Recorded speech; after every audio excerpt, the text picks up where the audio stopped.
ప్రపంచవ్యాప్తంగా మరొక కొత్త వైరస్ కలకలం రేపింది. అట్లాంటిక్ మహాసముద్రంలో ఓ విలాసవంతమైన క్రూయిజ్ నౌకలో 3 వ్యక్తులు అంతు చిక్కని వ్యాధితో చనిపోవడం సంచలనంగా మారింది. ఈ విషయంపై స్పందించిన ప్రపంచ ఆరోగ్య సంస్థ హంటా వైరస్ బారిన పడడం వల్లే ఈ మరణాలు సంభవించాయని ఆదివారం ధృవీకరించింది.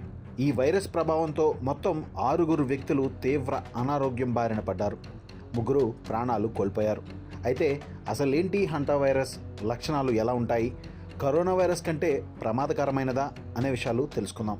అట్లాంటిక్ మహాసముద్రంలో ఎంవి హోండియస్ అనే లగ్జరీ క్రూయిజ్ షిప్లో ప్రయాణిస్తున్న వారిలో కొంతమంది హంటా వైరస్ బారిన పడినట్లు గుర్తించారు. తీవ్ర అనారోగ్యం బారిన పడిన 3 ప్రాణాలు కోల్పోయారు. హంటా వైరస్ అనేది సాధారణంగా ఎలుకల ద్వారా వ్యాపించే వ్యాధి. ఈ వైరస్ సోకిన వారిలో సాధారణంగా ఒళ్ళు నొప్పులు, సీజనల్ ఫ్లూ వంటి లక్షణాలు కనిపిస్తాయి. దీనితో పాటు వికారం, బలహీనంగా అనిపించడం, అలసిపోవడం వంటి లక్షణాలు ఉంటాయని టైమ్స్ ఆఫ్ ఇండియా ఓ కథనంలో పేర్కొంది. చాలా సందర్భాల్లో ఈ లక్షణాలను నిర్లక్ష్యం చేయడం వేరే సమస్యకు సంబంధించినవిగా అర్థం చేసుకుంటారని నిపుణులు చెబుతున్నారు. ఈ వైరస్ సోకిన వారిలో వివిధ అవయవాలు చెడిపోతాయి. ప్రత్యేకించి ఊపిరితిత్తులు, మూత్రపిండాలు చెడిపోయే ప్రమాదం ఉంది. దీనివలన ఇన్ఫెక్షన్స్ వస్తాయి. US central disease control and prevention ప్రకారం హంటా వైరస్ ప్రాథమికంగా ఎలుకల మూత్రం, రెట్ట లేదా సలైవ ద్వారా వ్యాప్తి చెందుతుంది. స్టోర్ రూమ్స్, చెత్తకుండి, షెడ్స్ వంటి ప్రదేశాల్లో కలుషితమైన గాలిని పీల్చుకోవడం ద్వారా ఈ వైరస్ వచ్చే అవకాశం ఉంది. అయితే ఈ హంటా వైరస్ ఒక వ్యక్తి నుండి మరొక వ్యక్తికి సోకదని చెబుతున్నారు.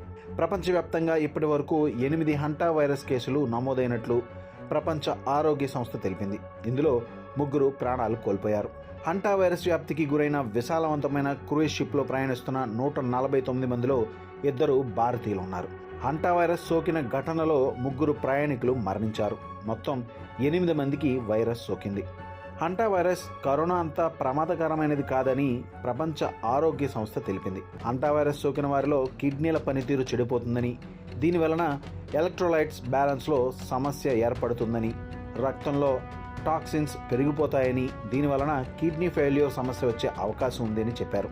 హంటా వైరస్ సాధారణంగా ఎలుకల విసర్జితాల ద్వారా సోకుతుంది. అయితే అట్లాంటిక్ మహాసముద్రంలోని విలాసవంతమైన నౌకలో యాండీ వైరస్ అనే చాలా ప్రమాదకరమైన వైరస్ను గుర్తించినట్లు ప్రపంచ ఆరోగ్య సంస్థ తెలిపింది.